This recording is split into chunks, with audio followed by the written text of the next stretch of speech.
ప్రపంచ శాంతి కొరువైపోయింది. ముఖ్యంగా నా ప్రియమైన తెలుగు మిత్రులకు 200 దేశాల్లో ఉన్న 15-16 కోట్ల తెలుగు మిత్రులకు, అలాగే రేపు దేశంలో ఉన్న రాజకీయ నాయకుల్ని ప్రపంచ శాంతి కొరకు నేనేం చేస్తున్నాను, మీరేం చేయాలి, ప్రజలందరూ ఏమి చేయాలి అన్న సబ్జెక్ట్ మీద రేపు నేను ఢిల్లీలో వీళ్ళందరినీ కలుస్తున్నాను.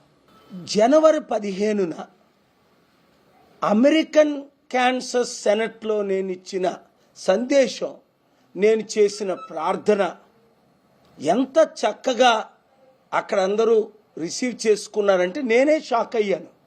58 యుద్ధాలు ప్రపంచంలో, మన దేశ బడ్జెట్ ఎంతో, సంవత్సరానికి 3 ట్రిలియన్ యుద్ధ సామగ్రి ద్వారా వాళ్ళకి 3 ట్రిలియన్ వస్తుందని, కానీ నష్టం ఎంత వస్తుంది? 89 నుండి 4 ట్రిలియన్ అప్పు ఈరోజు దాదాపు 40 ట్రిలియన్ అయింది కదా. వారు చేసిన యుద్ధాల ద్వారా కోట్ల మంది చనిపోతున్నారు కదా. ప్రపంచంలో దాదాపు 850 కోట్లలో 200-300 కోట్లకి తిండేనా లేదు కదా. ఇన్ని కోట్లు యుద్ధ సామగ్రి కొరకు ఖర్చు పెట్టి, అలాగే China, Russia, India, Pakistan, north Korea తిండి పెట్టలేకపోతున్నారు. కానీ జర్మనీ, యూకే, ఫ్రాన్స్ యుద్ధ సామగ్రి కొరకు ఎంత డబ్బు వేస్ట్ చేస్తున్నారు. నేను శాంతి దూతగా ఉంటానని చెప్పి మాటిచ్చి కాలబేరం పెట్టుకున్న ట్రంప్కి మరలా నేను మద్దతు ఇచ్చి 2024లో ఇప్పుడు యుద్ధాలకి నాయకుడైన ప్రెసిడెంట్ అయ్యాడు. వెనజువెలాలో చేసిన దాడిని ఖండించాను. అలాగా ఈ విధంగా ట్రంప్, ఈ విధంగా ప్రధానమంత్రి మోదీ నోరు మూసుకొని ఉంటే ప్రపంచంలో యుద్ధాలు ఎక్కువైపోతున్నాయని వాళ్ళకి నేను చెప్పినది. అయితే మీరేం చేయాలి ప్రజలారా? 1, ప్రార్థించాలి. యుద్ధాలు ఆగాలని సరిపోదు ప్రార్థన మాత్రమే. అయితే 2, ప్రకటించాలి. Each one reach 10, each one reach 100. అందుకనే ఫిబ్రవరి 22న ఆదివారం సాయంత్రం 6 గంటలకు చెన్నై, మద్రాసులో ప్రపంచ శాంతి సభ ఎప్పుడు ఎవరు కని విని ఎరగనంతగా పెడుతున్నాం. దానికి అన్ని పార్టీలు మద్దతు ఇస్తున్నాయి, పార్టీలకు, కులాలకు, మతాలకు అతీతంగా. సో మీరు ఆ శాంతి సభకు రావడానికి ప్రయత్నం చేయండి.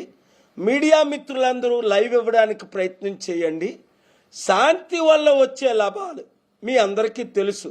మనసుకు శాంతి, కుటుంబంలో శాంతి, కమ్యూనిటీలో శాంతి, రాష్ట్రంలో శాంతి, దేశంలో శాంతి, ప్రపంచంలో శాంతి.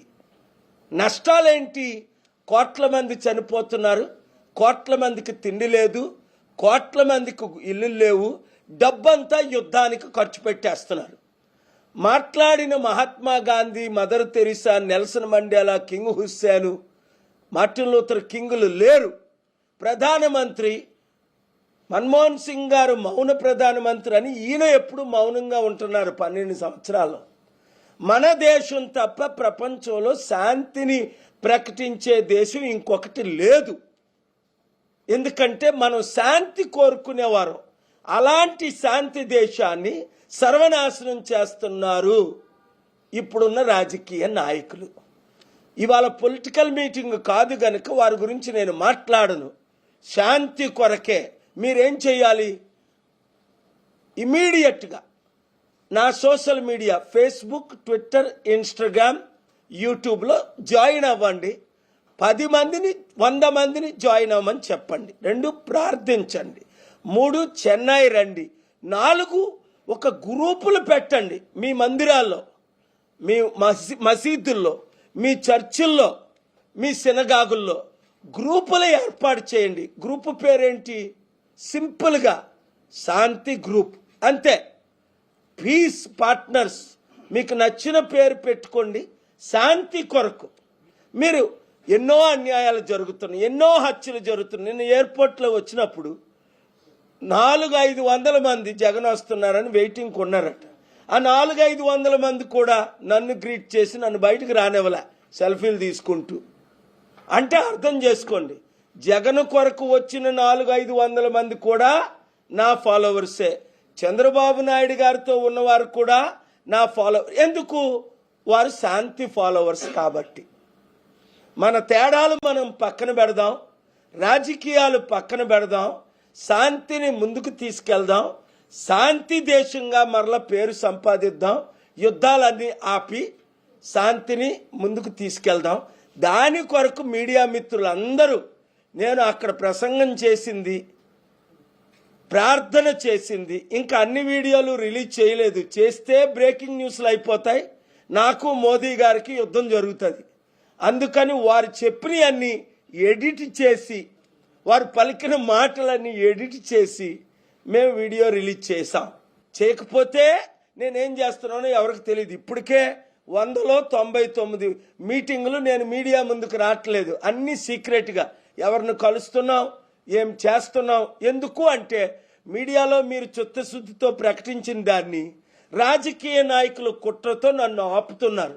నా ఏరోప్లేన్లు మూసేశారు, నా 14 అకౌంట్లు మూసేశారు. అరే బాబు, ఈయన ఫేమస్ అయిపోతున్నాడని.